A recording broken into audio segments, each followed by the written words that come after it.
ini tentu saja adalah fenomena masyarakat modern. Dan sebenarnya kalau kita bicara tentang kesibukan ini juga hal yang harus dilakukan oleh orang muslim gitu loh. Di dalam Al-Quran bahkan disebutkan ada beberapa term yang digunakan untuk menyuruh kita itu untuk menyibukkan diri kita. Ya, tidak boleh berdiam diri. Misalnya ada ungkapan al-masyu, ya. Jadi al-masyu itu kita ini tidak boleh hanya berdiam diri, harus berusaha bergerak, mencari ikhtiar, tidak boleh menengadahkan tangan berdoa lalu kemudian lupa untuk berbuat, kan begitu ya. Ada lagi misalnya term yang digunakan dalam Al-Quran itu misalnya al-intishar ya. Nah, al-intishar itu bisa lebih luas lagi, bermakna kita tidak hanya bergerak tetapi juga bertebaran ya. Jadi kalau misalnya kita merasa bahwa di Jogja itu kok rezeki saya seret, ya jangan diem aja di Jogja, cari di tempat lain gitu loh. Toh bumi Allah ini demikian luas. Lalu juga ada term di dalam Al-Quran itu dengan istilah al-ibtigha ya. Bahkan ada ayat yang sering saya kutip di acara memaknai hari Al-Qasas itu, wabtaghi fima ataqallahu darul akhirah wala tansa nasibaka minad dunya. Nah, jadi ibtigha itu makna yang lebih dalam adalah bagaimana kita bekerja tidak hanya kerja, tetapi kerja yang terencana, kerja yang sistemik, kerja yang kemudian melibatkan sisi kecerdasan kita. Nah, jadi term-term yang tadi saya sebutkan itu memberikan penyemangat kepada kita bahwa kita memang harus mencari kesibukan. Tidak boleh terjerembab di dalam kemalasan, terjerembab di dalam tindakan-tindakan yang tidak ada manfaatnya. Toh di Islam kita dikecam itu kalau kita melakukan perbuatan semacam itu. Tulul amal itu salah satu pintu masuk syaitan dalam kehidupan kita ya. Nah, cuma kesibukan bagi seorang muslim tentu tidak boleh sama dong dengan kesibukan orang pada umumnya ya. Nah, karena kalau kemudian kita terjerembab di dalam kesibukan-kesibukan yang hari ini kita lihat, itu seringkali kesibukan itu menjadi semacam lifestyle ya.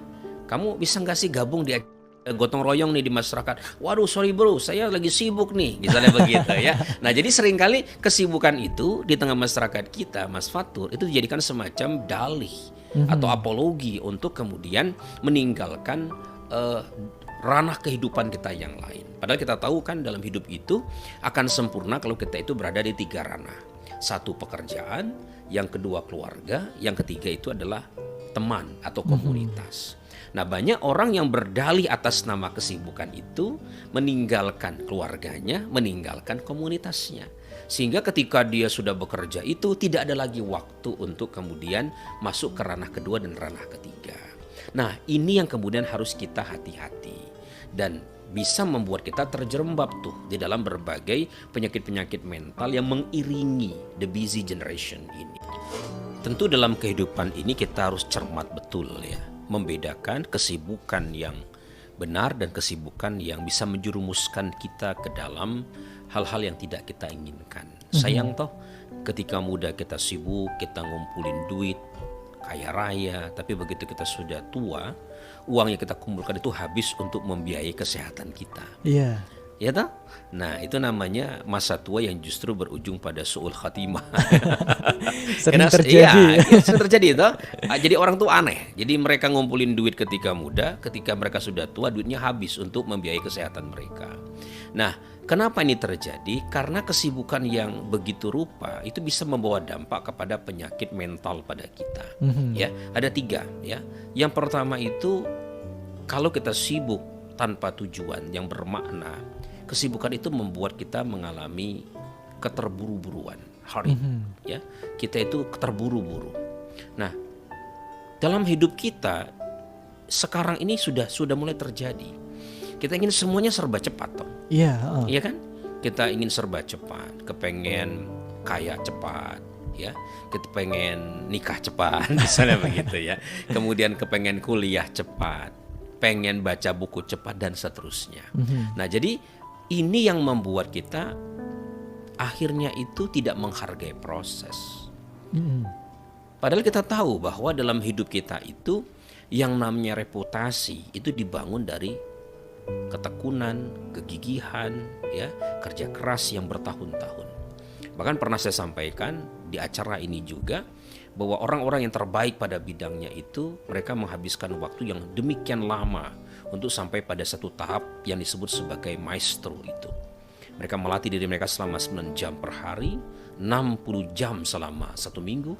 Kalau di total selama 10 tahun mereka menghabiskan 31.200 jam untuk sampai pada betul-betul yang namanya keahlian pada level tersebut, kepakaran pada level tersebut. Nah, ini yang menyebabkan akhirnya tadi saya sampaikan kita seringkali mengambil jalur potong kompas, ya. Nah, maka itu yang menyebabkan akhirnya membawa kelelahan dalam kehidupan kita itu. Yang kedua, mereka juga seringkali mengalami penyakit yang kedua, yaitu hostile. Ya, hostile itu artinya agresif. Jadi melihat bahwa hidup ini sebuah sebuah ajang pertarungan, sebuah ajang kompetisi, di mana ketika ada yang menang itu diagungkan, yang kalah itu dianggap sesuatu yang menghinakan. Nah, ini kan berbahaya sekali kalau kemudian orang sudah berpikir semacam itu. Maka kita lihat ya, ini berdampak juga pada yang ketiga, akhirnya humorless. Jadi orang-orang yang sibuk asal sibuk itu kehilangan selera humor. Ya, tidak bisa diajak ketawa, tidak bisa diajak untuk menertawakan diri mereka sendiri. Dan hari ini kita bisa melihat bentuk dari humorless itu adalah kemarahan yang demikian rupa. Toh hari ini kita lihat di berbagai media sosial ya, ibu-ibu marah-marah. Ada seorang gadis marah-marah ketika dicegat oleh polisi, minta diganti headsetnya, minta diganti HP-nya dan seterusnya. Ada bapak-bapak yang marah karena ada kendaraan yang kemudian nyenggol dia sedikit dan seterusnya. Jadi dunia hari ini kita lihat adalah dunia yang penuh kemarahan, masyarakat yang gampang marah. Padahal kita tahu bahwa kemarahan itu dalam perspektif Islam itu salah satu pintu masuk tuh agar kita mengikuti langkah-langkah syaitan itu. Padahal kita diingatkan toh, ya ayyuhalladzina amanu,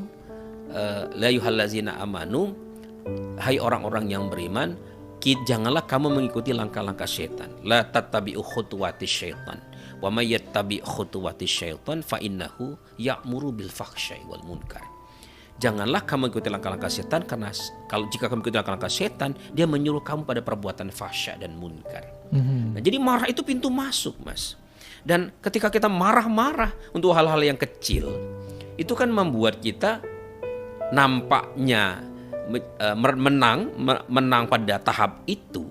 Tapi begitu kita meninggalkan kejadian itu, ada sesal yang luar biasa.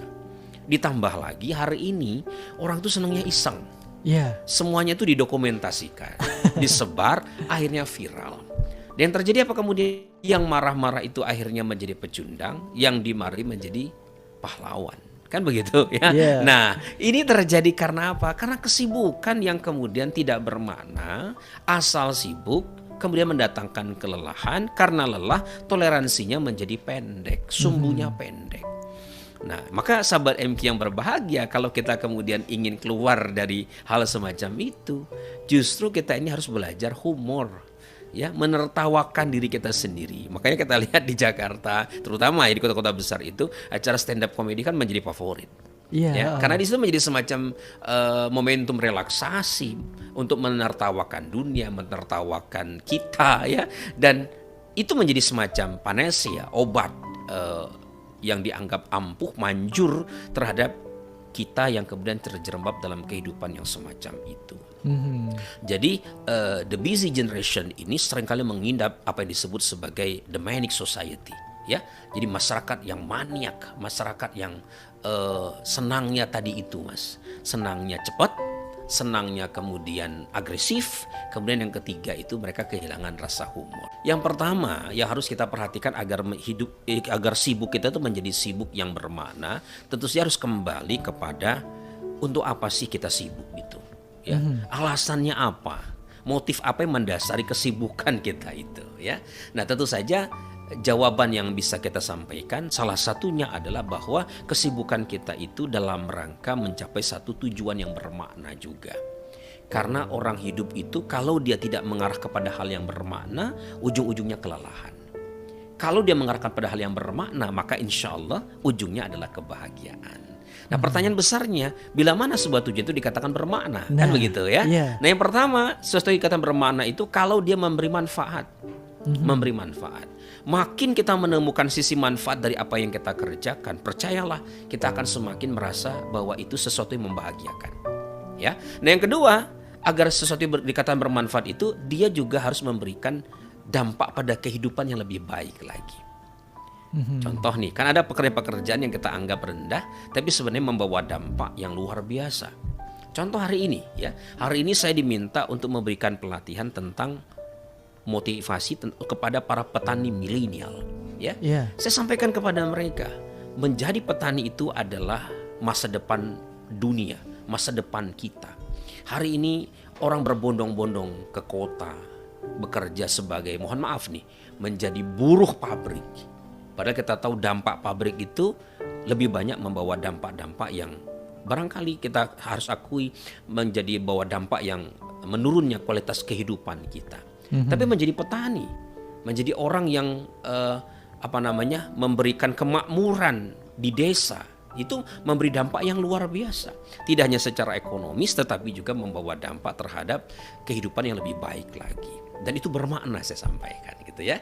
Nah, kemudian yang ketiga, yang namanya tujuan yang bermakna itu kalau kita berjuang untuk menjadi yang terbaik. Tidak ada sesuatu yang bermakna kalau kita hanya mencapai pada level ala kadarnya. Harus menjadi yang terbaik. Ya, dalam bidang apapun, dalam bidang yang kita geluti tentu saja. Karena kalau orang belum memperjuangkan yang terbaik pada dirinya, maka rasanya dia tidak akan menemukan satu kebahagiaan dalam apa yang diusahakannya itu. Ya, jadi makin tinggi ikhtiar kita mencapai sesuatu itu agar menjadi yang terbaik. Ketika tercapai, maka makin tinggi pula tingkat kebahagiaan kita. Itu yang pertama, yang menjadi dasar kalau kita ingin kesibukan kita itu sebuah kesibukan yang bermakna.